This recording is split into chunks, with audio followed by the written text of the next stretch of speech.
Tayo'y narito po sa bayan ng Maria Aurora sa Aurora Province. Ito po ang sitwasyon dito bago sumapit ang Pasko, isang linggo na lamang. Makikita natin ang mga motorista na laman ng mga kakalsadahan.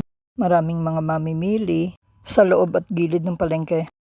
Namimili ng mga karne, mga frozen foods, manok, isda at mga pangrekado, grocery na inihahanda po sa mga Christmas party ng mga eskwelahan, mga paaralan, mga organisasyon.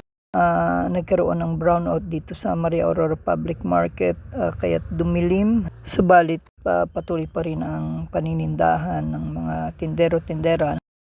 Mga prutas naman din ang itinitinda sa paligid ng Maria Aurora Public Market at mga gulay din, panghimagas at ilalahok na gulay sa mga lulutuin nila sa mga Christmas party nga. Naglatag na rin ang mga tindahan sa labas o nagkaroon ng mga squatters or doon sila sasalubong ang kanilang mga paninda sa mga tao.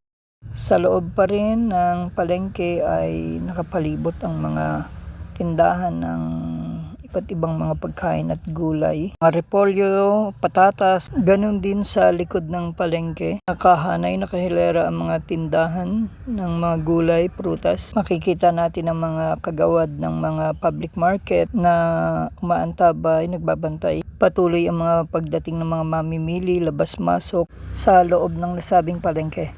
Sa mga gilid pa rin ng palengke ay nakaparada ang mga tricycle, marami, at mga motorsiklo, mga sasakyan na mamimili, maging sa may bandang harap na bahagi ng palengke. Isang linggo na lamang po ang iniintay bago ang Kapaskuhan. Inaasahang patuloy na dadagsa ang mga mamimili sa Pasko at Bagong Taon.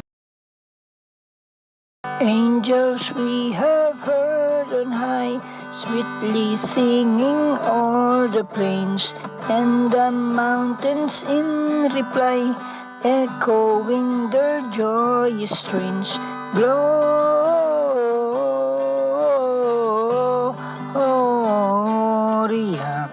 in excelsis Deo,